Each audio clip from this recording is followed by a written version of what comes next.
Y el Consejo de Seguridad de la ONU aprobó este lunes una resolución presentada por Estados Unidos de apoyo a la propuesta de tregua que dio a conocer el presidente Joe Biden el pasado 31 de mayo, en la que se establece un plan de 3 fases para poner fin a la guerra en Gaza. Israel ya le dio el visto bueno y Hamás, por su lado, dice que también respalda el plan.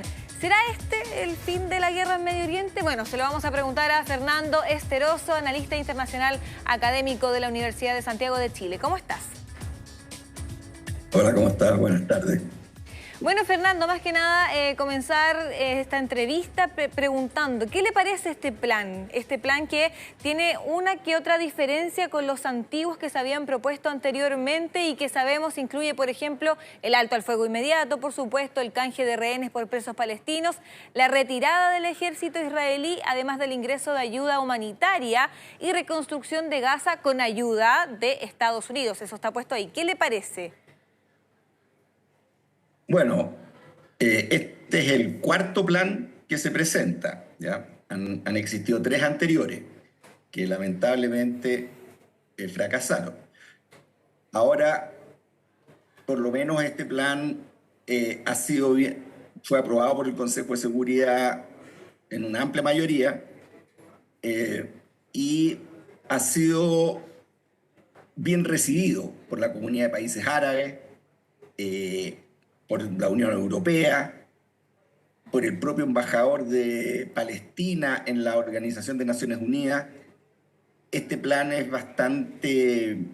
se nota que está bastante madurado, bastante más maduro, toma en consideración algunos aspectos que son centrales para el pueblo palestino, así como también que jamás pare sus acciones en contra del Estado de Israel. Entonces, toma en consideración tanto la seguridad, los motivos de seguridad que apuntó el gobierno de Netanyahu para esta acción sobre la Franja de Gaza, que ya traspasó todos los límites de lo que es una acción de seguridad propiamente tal, porque en el fondo lo que está haciendo está aniquilando a la población civil de Gaza. Entonces, yo creo que el mismo repudio mundial que ha tenido el gobierno de Netanyahu ha permitido que se avance en esta nueva resolución, que haya un relativo optimismo frente a esta nueva resolución, pero teniendo presente que ya hay 3 anteriores que fracasaron. Aquí fundamentalmente esto está en manos del gobierno de Israel, o sea, si Israel acepta esta resolución o no, ¿ya? Porque implica, entre otras cosas, que tienen que respetar la soberanía de Gaza, tienen que salir de Gaza, ¿ya? Y la Franja de Gaza se tiene que reconstruir con población palestina, que es exactamente lo contrario a lo que ha estado, a la política que implementó el gobierno de Netanyahu, que sobre el tema de eliminar a los atacantes de Hamás que habían... Sí, bueno, estábamos ahí escuchando a Fernando. Fernando, estamos con algunos problemas de conexión, pero te escuchábamos. A ver si puedes volver con nosotros. Hola, ¿ahí me escuchas? Ahí sí, perfecto. Bueno, te decía que ahora hay un relativo mayor optimismo, relativo sí, va a ser fundamental que Israel acepte este plan, ¿ya? Porque como te decía, tiene un punto que el gobierno de Netanyahu no ha aceptado, que es retirarse de Gaza y no intentar incorporar Gaza al territorio de Israel, ¿ya? Que en el fondo eso es lo único que permite justificar el genocidio que realmente hizo Netanyahu en el gobierno, la decisión, ¿ya? Sobre la base de castigar al grupo de Hamás que hizo el atentado terrorista en Israel, pero la acción que finalmente implementó el gobierno de Netanyahu, que está implementando y que ha generado un repudio mundial unánime, tiene obviamente características geopolíticas estratégicas, o sea, limpiar de palestinos, entre comillas, la Franja de Gaza e incorporar ese territorio de Israel. Entonces, si Israel lo acepta, significaría que está empezando a predominar la cordura y habrían posibilidades de que el conflicto empiece a llegar a su fin. De otra forma, yo veo que va a ser muy difícil. Según la última información que tenemos, sabemos que el secretario de Estado de Estados Unidos, estamos hablando de Anthony Blinken, que también estamos revisando ahora justamente ahí en pantalla, está en Jordania y se le pregunta, ¿cierto?, con respecto a la posición de Benjamín Netanyahu, y él, por lo menos lo que dijo durante su visita ahí en Medio Oriente, es que el primer ministro israelí sigue respaldando el plan. Ya es como la tercera vez que dicen que está de acuerdo. Claro, pero todos hablan por él. El problema es que él es el que tiene que decir si lo respalda o no, porque lo que tenemos que entender aquí, Pilar, es que hay una presión enorme de la comunidad internacional para que el gobierno de Netanyahu acepte el plan. Entonces, todo esto que estamos escuchando, la opinión de Blinken, la opinión de la Unión Europea, son actos de presión para que Netanyahu entienda de una vez que está totalmente aislado de la comunidad mundial, ¿ya? Y que si sigue con esta política, a Estados Unidos se hace cada vez más difícil seguir respaldando a Israel, que es su aliado estratégico, ¿no? Entonces ahora hay bastante optimismo, como te decía, el propio representante del Estado palestino en la ONU considera que es bastante positivo el acuerdo que se logró, pero todo está en manos del gobierno de Netanyahu. Y esto significa que Netanyahu tiene que cambiar radicalmente su estrategia, volver a una política más civilizada, si tú quieres, pero no quiere, ¿ya? Entonces, lo que estamos viendo ahora, yo creo que es una presión, y es una presión importante porque viene del principal aliado que tiene Israel, que es Estados Unidos. Exacto. Tú mencionabas también, ¿cierto? Esta es la cuarta propuesta que incluso es aprobada por el Consejo de Seguridad de la ONU, y la verdad es que también se parece bastante, ¿cierto?, a las anteriores. Tiene una que otra diferencia, pero sabemos que Israel se había negado antes a detener la ofensiva. Se dice que ahora supuestamente estaría más abierto a hacer eso. ¿Será porque también está perdiendo un poco de respaldo también dentro de su gobierno? Sabemos que hace pocos días también renunció un ministro de gabinete de guerra, tenían diferencias también con respecto a cómo llevar la guerra. Así es. Son de esos dos elementos. ¿Por qué renunció el ministro, el general, era un general bastante importante, ¿no es cierto? Sí. Porque se dan cuenta de que la política de Netanyahu se está transformando en una herramienta, en un arma contra el propio Estado de Israel. ¿Por qué? Porque si bien militarmente está siendo efectiva, ¿ya? Pero está el repudio de la comunidad internacional, ¿ya? Que Israel se está quedando aislado. Entonces, y aislado incluso de aliados históricos.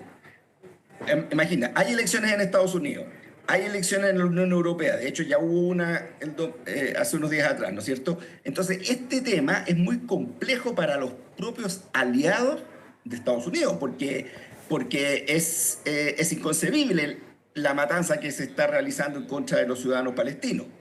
Entonces la presión está aumentando mucho sobre Netanyahu. Estas renuncias que hemos visto es parte de esa presión.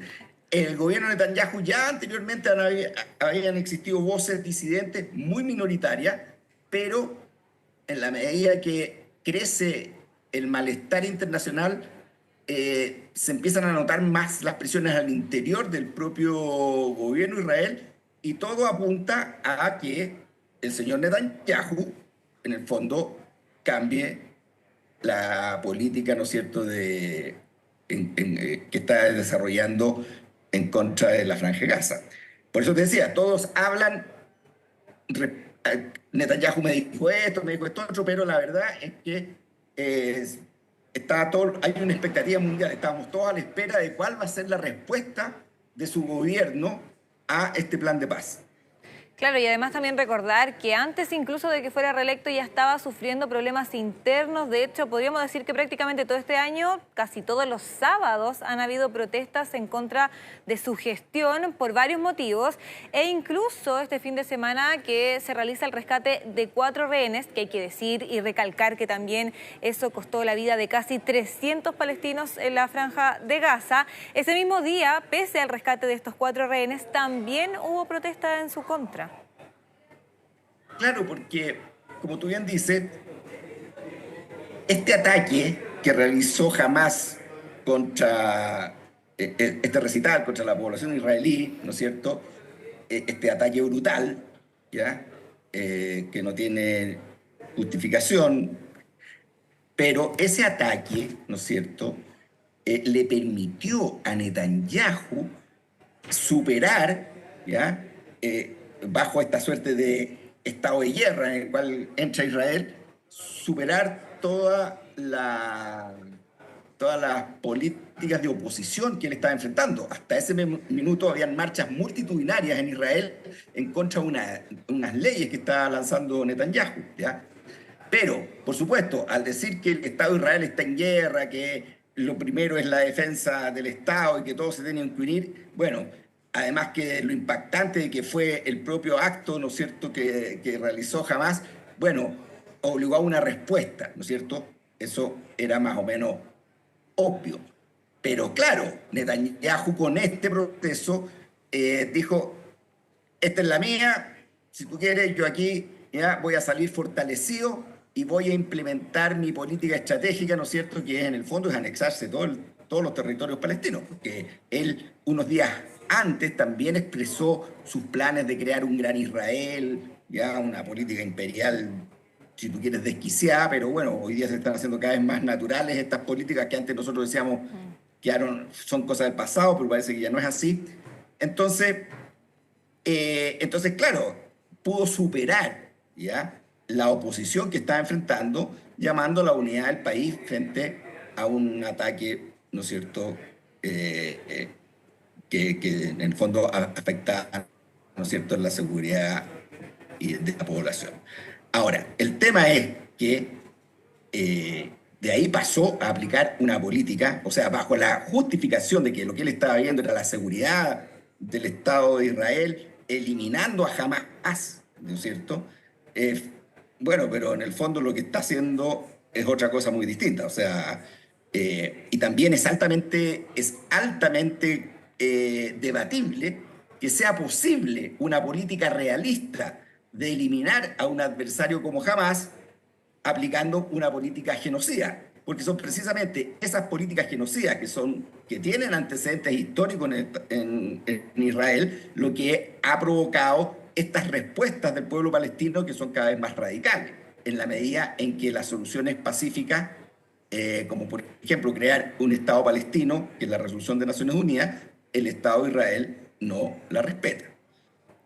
Los campamentos palestinos y estos refugiados y estas cosas vienen desde la década de los 60 en adelante, ¿ya? Entonces este es un conflicto muy largo. Y Israel viene ocupando los territorios palestinos con colonos, violando toda la normativa de Naciones Unidas. Y lo hace porque aplica una política de fuerza. Y esto es como una de las mayores expresiones de esa misma política, que es finalmente una limpieza étnica que elimine al pueblo palestino de esa región del planeta, ya que Franja de Gaza, y también hay problemas con la Cisjordania, donde están los famosos campamentos ocupados ilegalmente por colonos de Israel, motivados por la política del gobierno y que no quieren salir. Entonces, bueno, han habido muchos intentos por lograr una solución pacífica a este conflicto, que pasa por aplicar la resolución de Naciones Unidas, que dijo un Estado de Israel y un Estado palestino. Israel nunca ha aceptado esa situación, ¿ya? Hemos llegado a las atrocidades que estamos viendo hoy día. Y que si no hay paz, si no hay un consenso político, si no hay un acuerdo político y una paz negociada, esto va a empeorar. Esto va a seguir. Por eso te digo, ya yo no creo posible, ¿ya?, ningún tipo de solución al conflicto palestino aplicando políticas de exterminio, ¿ya? De exterminio de la población. Eso es impensable. Eso simplemente no es posible hoy día, ¿no es cierto?, por lo menos en una parte importante de la comunidad internacional, ¿ya? Y por eso es la comunidad internacional la que hoy día le exige a Netanyahu que pare esta política que está aplicando la Franja de Gaza. Claro. Y que se allane a negociar. Fernando, de todas maneras, por lo mismo que tú mencionabas, ¿cierto? O sea, considerando que Israel, Netanyahu, finalmente acepte esta tregua, ¿Podría ser esta realmente una solución definitiva, crees tú, considerando que tampoco se está haciendo cargo de la arista política, que es lo que mencionabas tú, de reconocer a Palestina como un Estado también? Porque finalmente esto puede provocar que con el tiempo el conflicto se vuelva a reactivar. Como se ha reactivado lamentablemente desde el año 60 hasta ahora.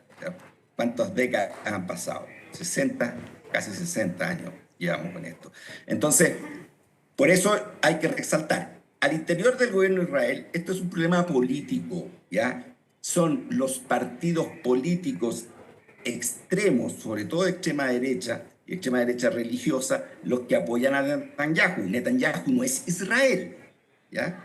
Hay muchos ciudadanos de Israel, que hay partidos políticos en Israel que se oponen a la política de Netanyahu, ¿ya? Por eso lo centramos, ¿no es cierto?, en su gobierno. No te olvides que hubo también primeros ministros de Israel que buscaron una solución definitiva al conflicto. Se avanzó mucho en la época de Jimmy Carter, entre Isaac Rabin y Yasser Arafat, ¿ya?